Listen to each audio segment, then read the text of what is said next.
할렐루야. 오늘 성경 말씀 역대하 2장 말씀 보겠습니다. 역대하 2장 말씀 보겠습니다. 솔로몬이 여호와의 이름을 위하여 성전을 건축하고 자기 왕위를 위하여 궁궐 건축하기를 결심하니라.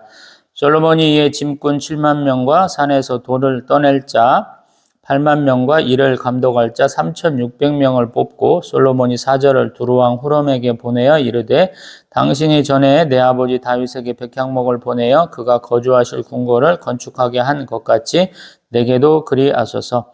이제 내가 나의 하나님 여호와 이름을 위하여 성전을 건축하여 구별하여 드리고 주 앞에서 향 재료를 사르며 항상 떡을 차려 놓으며 안식일과 초하루와 우리 하나님 여호와의 절기에 아침 저녁으로 번제를 드리려 하오니 이는 이스라엘의 영원한 규례니이다. 내가 건축하고자 하는 성전은 크니 우리 하나님은 모든 신들보다 크심이라.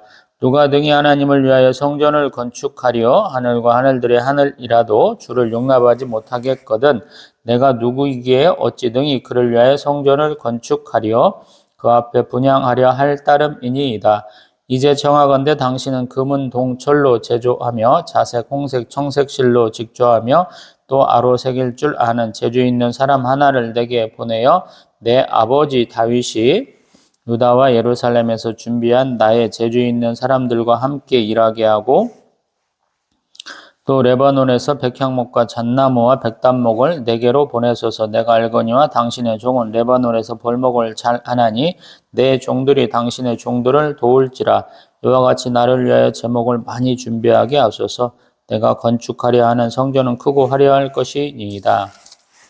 내가 당신의 벌목하는 종들에게 찌은 밀 2만 고루와 보리 2만 고루와 포도주 2만 밭과 기름 2만 밭을 주리이다 하였더라. 도로왕 후람이 솔로몬에게 답장하여 이르되 여호와께서 자기 백성을 사랑하심으로 당신을 세워 그들의 왕을 삼으셨도다. 후람이 또 이르되 천지를 지으신 이스라엘 하나님 여호와는 송축을 받으실지로다. 다윗 왕에게 지혜로운 아들을 주시고 명철과 총명을 주시사 등이 여호와를 위하여 성전을 건축하고 자기 왕위를 위하여 궁궐을 건축하게 하시도다. 내가 이제 재주 있고 총명한 사람을 보내오니 전에 내 아버지 후람에게 속하였던 자라. 이 사람은 단의 여자들 중 한 여인의 아들이요 그의 아버지는 두로 사람이라 능히 금은 동철과 돌과 나무와 자색, 청색, 홍색 실과 가는 배로 일을 잘하며 또 모든 아로 새기는 일에 익숙하고 모든 기묘한 양식에 능한 자이니 그에게 당신의 재주 있는 사람들과 당신의 아버지 내 주 다윗의 재주 있는 사람들과 함께 일하게 하소서. 내 주께서 말씀하신 밀과 보리와 기름과 포도주는 주의 종들에게 보내소서. 우리가 레바논에서 당신이 쓰실 만큼 벌목하여 때를 엮어 바다에 띄어 욥바로 보내리니 당신은 제목들을 예루살렘으로 올리소서 하였더라. 전에 솔로몬의 아버지 다윗이 이스라엘 땅에 사는 이방 사람들을 조사하였더니 이제 솔로몬이 다시 조사하며 모두 15만 3,600명이라. 그 중에서 7만 명은 짐꾼이 되게 하였고 8만 명은 산에서 벌목하게 하였고 3,600명은 감독으로 삼아 백성들에게 일을 시키게 하였더라. 아멘. 할렐루야. 아멘. 여름에 역대하 1장 찍고 있었는데 지금 가을이 됐네요. 동영상을 이렇게 편집을 해서 올리다 보니까 쭉 밀려가지고 또 저도 알바를 뛰다 보니까 조금 이렇게 한 달 이상 텀을 두고 이제 다시 새벽 예배를 이렇게 동영상으로 촬영하게 됐습니다. 우리 사도행전을 보면 또 이제 예수님의 공생기간을 다루는 사복음서를 보면 예수님의 죄목, 또 우리 스데반 집사님의 죄목, 또 사도 바울의 죄목들이 조금씩 다르죠. 예수님은 성전을 헐어라. 그러면 사흘 안에 세우시라 하는 자신이 그 성전의 주인이심을, 성전 자체이심을 말씀하고 계셨죠.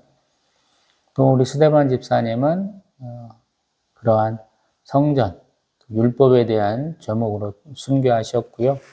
또 우리 사도 바울 같은 경우는 거기에다가 성전, 또 율법, 거기에다 백성에 대한 죄가 때부터 이렇게 붙었었죠.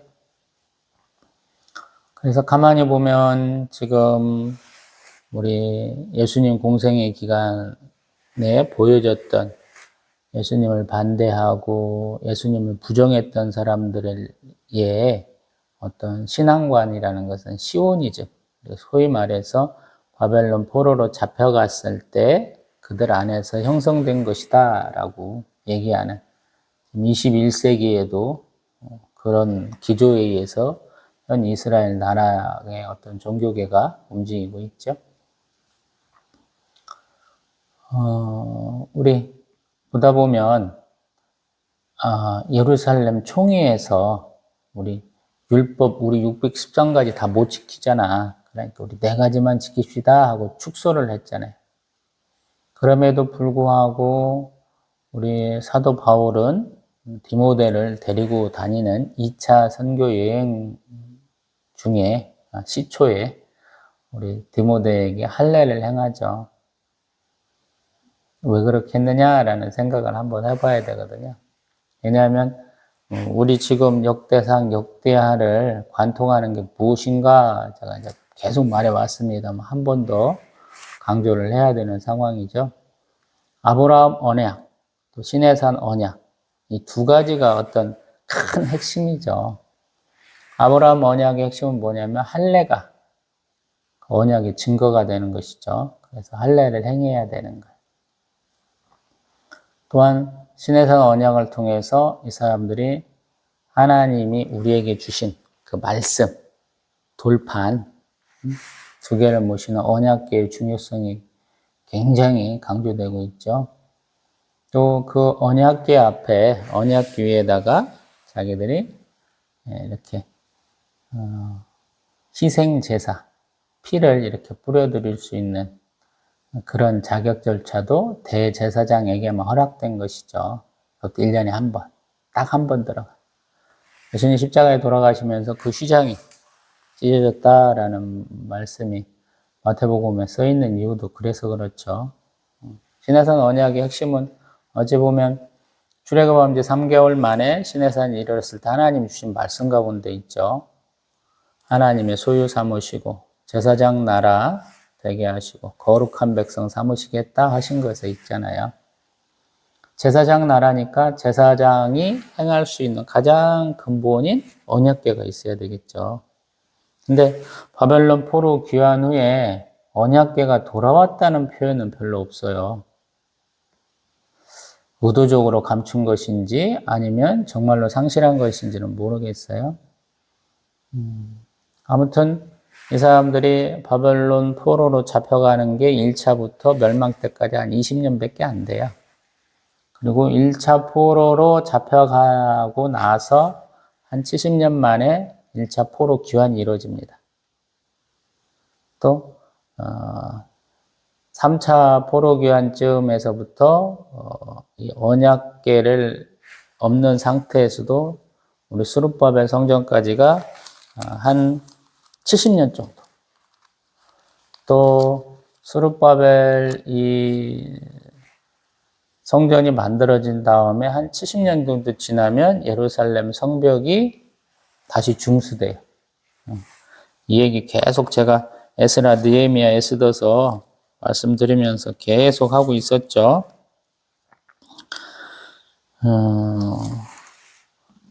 역대하 2장 한번 가봅니다.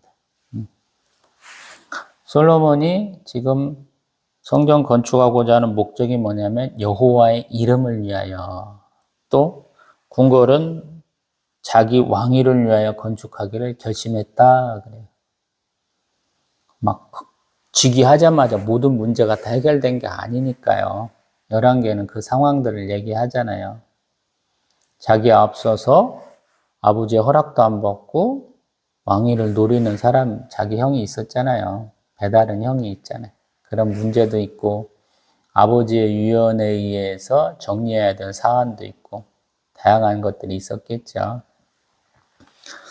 아버지의 최측근들은 당연히 우리 솔로몬 왕이 돼야 된다고 생각하는 것이고, 다른 분들은 장자가 왕위를 개석하는 것이 맞지 않냐 이런 생각들을 많이 하고 있었던 것 같아요. 그래서 그러한 잡음들을 조금 제거하기 위해서 또 각종 재판 사항을 조율하기 위해서 좀 시간이 좀 필요했던 것 같고요. 그러다 보니까 좀 여러 가지 조율하는 사건들, 뭐 재료도 지금 역대상을 보니까 어마어마하게 많이 준비했죠. 다윗이 성전 건축을 허락받지 못했지만 들어갈 수 있는 설계도 다 받았고요. 재료도 엄청나게 많이 준비했고 백성들도 자원하에 많이 드렸다라고 얘기를 했잖아요. 그럼에도 불구하고 더 많은 재료가 필요해서 지금 솔로몬이 여러 가지 일을 했다라고 얘기하고 있죠. 우리 역대하 2장에서는. 지금 2장 2절과 지금 뒤에 있는 18장의 내용은 조금 달라요. 짐꾼이 7만 명이다는 건 맞는데 8만 명은 산에서 돌을 떠낸다 그러는데 여기서 산에서 벌목하게 한다. 돌 떠내는 것과 벌목이 조금은 다르죠. 그 다음에 감독자는 3,600명 동일하죠. 근데 사실은 벌목은 우리 두로왕이 해주면 그거 갖고 한다 그러는데 조금 상이하게 쓰이고 있죠. 뭔가 좀 이것도 하고 저것도 하는 상황이 되는 것 같아요. 그리고 또한 3절 이하로 보면 두로왕 후람에게 보내서 내가 이제 아버지에게 당신이 백항목 보낸 것처럼 나에게도 좀 보내줬으면 좋겠어 하는 내용을 하고 있는데 그 핵심은 뭐냐면 4절에 얘기하는 것처럼 나의 하나님 여호와의 이름을 위하여 성전을 건축하여 구별하여 드리고 거기에서 제사 드리려고 한다. 이것은 뭐냐면 이스라엘의 영원한 규례다라는 거예요. 영원한 규례를 지키기 위해서 지금 기브온 산당에 있었던 그 언약궤를 모셔드리려고 한다라는 목적을 얘기하고 있고요. 그 다음에 내가 성전을 짓기에는 감당 못하는 내용이에요 라고 5절, 6절 이하로 얘기를 하고 있거든요. 그러면서 여기서 하늘과 하늘들의 하늘이라도 소위 말해서 다신의 모습 어떤 면에서 보면은 엘이라는 단어는 그냥 신이라는 단어거든요. 여호와라는 이름을 쓰지 않았을 때, 이제 모세 5경 정도 가면, 창세기 정도 가면, 뭐, 그렇게 쓰이기도 하거든요. 그리고 하늘은 되게 신을 얘기를 하는데, 우리가 사도 바울 때문에 3층천이라고 얘기죠. 우리가 숨쉬는 대기층, 그거보다 조금 높은 공기가 희박한 층, 그리고 하나님이 계시는 곳. 그런데 우리가 과학 지식이 많이 발전하면서 우주가 있어? 이런 걸 알잖아요. 근데 제가 읽었던 책에는 이스라엘 사람들은 하늘을 365층으로 여겼다 하는 내용도 있더라. 학자들이 그렇게 얘기도 하거든요. 그러니까 좀 그 부분을 좀 감안해서 보시면 좋을 것 같고요. 내가 성전 건축하는 데 의미가 있는 게 아니고 우리 4절에서는 향제로 사르고 떡 차려놓고 안식일과 초하루와 우리 하나님의 여호와의 절기 아침 저녁으로 번제 드리려고 그랬는데 6절에는 내가 분향하려 합니다. 그래요. 굉장히 겸손하던 때요, 이때는. 아직 이지가 살아 있어서 이렇게 겸손하던 때. 그러면서 7절에는 재주 있는 한 사람 좀 보내주세요 라고 얘기하거든요. 그러면서 또 8절에 백향목, 잣나무, 백단목을 좀 보내주세요. 벌목은 당신의 종들이 하게 해주세요. 왜냐하면 9절에 보면 제목을 많이 준비해서 성전을 크고 화려하게 지으려고 그래요 라고 목적을 얘기하고 있죠. 그러면서 대가로 10절에는 찌은 밀 2만 고루, 보리 2만 고루, 포도주 2만 밭, 기름 2만 밭 주겠습니다 라고 얘기했고 또 11절 이하로 두로왕 후람이 나도 그렇게 할게요 그러면서 12절 이 사람도 여호와 하나님을 인정을 해요. 뭐라고 그러냐면 천지를 지으신 이스라엘 하나님 여호와는 송축을 받으실지로다. 꼭 다윗의 시편에 나오는 그런 모습이죠. 하나님을 송축한다. 이 말은 쉽지 않거든요. 근데 이익을 하고 있죠. 그 다음에 다윗 왕에게 지혜로운 아들 주시고 명철과 총명 주셔서 능히 여호와를 위하여 성전을 건축하고 자기 왕위를 위하여 궁궐을 건축하게 하셨습니다. 라고 완벽한 동의를 해주죠. 그리고 한 사람을 보내주겠다 그랬는데 단의 여자들 중 한 여인의 아들이고 아버지는 두로 사람인데 당신이 원하는 것처럼 금은 동철과 돌과 나무와 자색, 청색, 홍색 실과 가는 배로 일을 잘하고 또 모든 아로 새기는 일에 익숙하고 모든 기묘한 양식에 등한 자 보내줄게요. 그러나 우리가 16절 보면 레바논에서 벌목에서 보낼 건데 때를 엮어서 바다로 보낼 거니까 욥바에서 당신이 예루살렘으로는 가지고 가세요 라고 얘기하는 거죠. 그러면서 다시 17절, 18절에는 사람을 썼다. 15만 3,600명이라고 있는 사람을 썼다. 이렇게 얘기하고 있죠. 자, 대단한 것 같아요. 자기 지방에서 나지 않는 제목을 복제를 얻기 위해서 인근 지방의 왕에게 부탁을 하고 또 상당한 값을 치르고 또 자기들 내에서 있는 사람이 아니고 어떤 장인을 또 하나 보내달라고 그래서 성전 건축하려고 합니다 라고 한다는 것 자체가 굉장한 것 같아요. 또 어떤 면에서 보면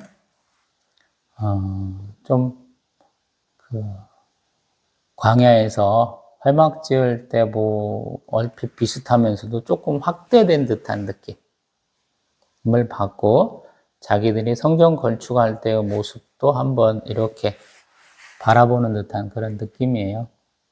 왜냐하면 역대는 포로 귀환 후에 쓰여졌을 거잖아요. 그러니까 비교할 수 있는 거죠. 출애굽기에서 뭐 레위기, 민수기에서 얘기하는 성전 건축, 또 우리 스룹바벨 성전이라는 것, 또 그 사이에 자기들이 가장 자랑스러워했던 솔로몬 성전에 대한 얘기를 지금 역대하에서 얘기를 하고 있잖아요. 그러니까 비교해 볼 수 있는 거죠. 어찌 보면 올라갔다가 떨어지는 그런 듯한 모습, 자기들이 해야 될 모습을 얘기를 하는 거죠. 이 수룹바벨 성전보다도 지금 못한 것이 예루살렘 성전이죠. 뺏겼잖아요. 이슬람교한테. 그래서 어떤 면에서 보면 지금 이스라엘 나라는 아직도 하나님 앞에 혼나는 중인지 모르겠어요. 예루살렘 성전 자기들이 새로 짓겠다고 그러면 다 부숴야 되잖아요. 새롭게 헤롯 왕 성전을 새롭게 구성을 해야 되잖아요. 근데 그게 불가능하잖아요. 이슬람교 성지가 되어 있기 때문에. 말씀에 한번 집중을 해봅니다. 아버지에게 하나님 허락하지 않은 것을 그 자식에게 허락하신 하나님이시죠. 이유는 우리 역대상에서 몇 차례 얘기한 것처럼 다윗 왕은 피를 흘린 사람이에요. 근데 어떤 면에서 보면 우리 성전은 삶과 죽음이 교차하는 것이죠. 짐승들을 죽여서 그 죄를, 어떤 사람의 죄를 대속하게 하고 그 민족의 죄를 대속하게 하는 것이잖아요. 어차피 피가 흘러요. 근데 가만히 보면 하나님은 다윗에게는 허락하지 아니하셨거든요. 아마 이스라엘 역사를 통해서 다윗이라는 사람이 굉장히 중요하기 때문에 역대상도 뭐 절반 이상이, 뭐 역대상 29장인데 거의 뭐 20장 가까이 다윗 얘기가 더 나오잖아요. 다윗의 어떤 정치적인 역량이라든가 군사적인 승리라든가 성전 건축을 준비한다든가 성전 제사자들을 이렇게 꾸며가는 것, 조직한 것에 대한 얘기가 더 많았잖아요. 그리고 정작 그것을 통해서 준비된 것이 이루어지는 과정을 역대하에서는 얘기를 하거든요. 근데 굉장히 좁게 얘기해요. 작게 얘기해요. 분량도 한번 들어보면 굉장한 차이를 보입니다. 우리 한번 잠깐 다윗 왕이 이스라엘 왕이 된 거 총 보면은 제 성경 기준으로는 약 29페이지 정도 이 성전 건축과 함께 솔로몬에 대한 얘기가 약 10페이지인데 지금 14쪽 정도. 훨씬 많죠.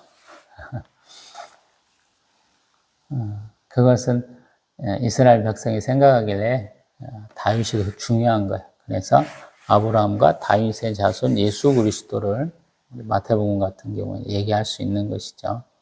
자기들도 요한복음 보면 아브라함이 자기들 아버지야라고 얘기를 하죠. 당연히 자신들의 핵심이기 때문에 우리 변화산 사건 때도 보면 예수님과 모세와 엘리야의 모습이 나올 수밖에 없는 것이죠. 그런 면에서 우리는 굉장한 역사의 기념비적인 사건의 초입을 지금 바라보고 있는 거예요. 굉장히 감격스러워야 되고 한편으로는 굉장히 흥미로워야 되는 장면입니다. 근데 어떤 면에서 보면 좀 이질적이기도 해요. 왜냐하면 광야에서 하나님이 재료들을 어떤 걸 쓰게 하셨냐면 물론 고급 재료들을 많이 쓰게 하셨죠. 광야에서 어떻게 그렇게 가죽들을 많이 얻겠어요. 또 많은 것들을 주물 제작이나 뭐 이런 것들, 용광로나 이런 것들을 통해서 만들어야 되는데 쉽지 않겠죠. 직조의 과정도 있어야 되고. 그런데 그런 것들은 어느 정도 준비가 된 것처럼 우리 역대상에서는 얘기를 했거든요. 근데 특별하게 한 사람이 더 필요하다라고 솔로몬 왕은 생각한 거거든요. 우리로 말하면 대한민국 전국에 있는 뭐 특별한 구조물들을 공모를 통해서 우리 외국의 유명한 건축가의 설계도대로 만든 경우가 있죠. 그런 경우에 해당하겠죠. 지금 두루왕 후람도 보면 한 사람을 보내주면서 14절에 당신의 재주 있는 사람들과 당신의 아버지 내주 다윗의 재주 있는 사람들과 함께 일하게 하면 좋겠어요 라고 얘기하거든요. 오히려 더 이 두루왕 후람이 더 신경 쓰는 듯한 그런 느낌이에요. 사실 규모 면에서는 우리 솔로몬이 압도적이죠. 이스라엘 역사에서 전무후무한 사람이에요. 이 사람을 따라갈 사람이 아마 없을 거예요. 근데 세세하게 안으로 들어가면 하나님이 우리에게 요구하시는 게 뭐냐라는 거예요. 자원하는 심령, 또 자발적으로 참여하는 것을 하나님 굉장히 좋아하시잖아요. 어떤 그런 면에서는 조금 다른 것 같아요. 좀 우리로 말하면 한국 사람들이 좋아하는 제가 맨날 효율성 그러는데 더 직접적으로는 가성비죠. 한국 사람들은 가성비에 거의 돈이 헷가닥 돌아간 사람이죠. 가성비를 굉장히 중요하게 여겨요. 아까도 건축물들 얘기를 하는데 한국에서 유명한 건축가가 나오지 못하는 이유가 뭡니까? 그랬더니 최저 입찰제래. 뭐든지 제일로 싼 거를 추구를 해. 그게 법제화가 돼 있어요. 그러니까 그게 안 된다라는 거예요. 우리 장사하면서 제가 이렇게 체험했던 거, 들으면서 옳다 했던 것은 뭐냐면 싸고 좋은 건 없다라는 거예요. 싸고 좋은 건 없다. 뭔가 좀 싸게 만들어서 손해보면서 만들기는 쉽지 않다라는 거예요. 비싸고 제값 없이 하는 것은 있다. 이런 것은 반대적으로 또 존재를 하죠. 아마 그런 의미가 아닌가 싶어요.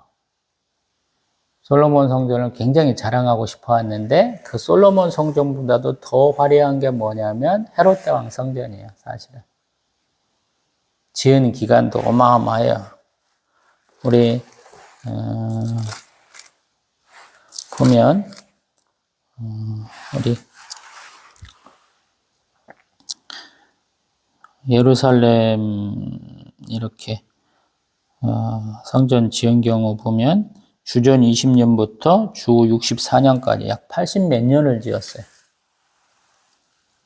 주 64년 성전 완공되고 이랬던 그 장인들이 파업했다는 얘기도 있어요. 우리 이제 못 먹고 살아 이러면서 파업했다는 얘기. 84년을 지었어요. 우리 솔로몬 성전은 한 7년 6개월 걸렸다고 그러잖아요. 더 오랜 기간 지었거든요. 근데 하나님은 그거에 만족하실까 싶어요. 우리도 지금 그런 논란에 휩쓸려 있죠. 21세기 한국교회도 그렇죠. 성도가 많고 건물이 크고 웅장한 것이 전부인 것처럼 우리가 살고 있는 시대죠. 근데 하나님이 코로나19 바이러스 사태를 통해서 저희들을 깨우쳐 주셨죠. 믿는 사람들이 모여서 예배하는 게 교회예요. 교회의 본질은 항상 하나님 앞에 모여서 하나님을 바라보고 하나님 앞에 예배하는 것이다 라고 깨우쳐 주셨잖아요. 그래서 어떤 면에서 역대하를 보면서 솔로몬 성전이 건축돼 가는 과정을 보면 한편으로 굉장히 자랑스럽고 한편으로 좀 씁쓸해하고 그래요. 어떤 양가 감정을 느끼는 것 같아요. 저 개인적으로는. 참 대단하다. 자기 일생에 가장 기념비적인 사업을 지금 하고 있다는 그런 어떤 의무감과 또 성취감을 좀 엿볼 수 있다라는 생각을 하면서도 저기 하는데 물론 다 들어가겠지만 그러한 부분이 소소하게 다뤄진다는 데에서 조금 서운한 거죠. 어떤 면에서. 일 시키는 사람들 자체가 강제로 동원된 사람들이잖아요. 하나님의 성전을 짓는데 자원하는 심정으로 드리는 것과는 좀 다르잖아요. 예전에 동영상 보니까 우리 백종원 뭐 요리가라고 해야 돼요? 뭐라고 했죠?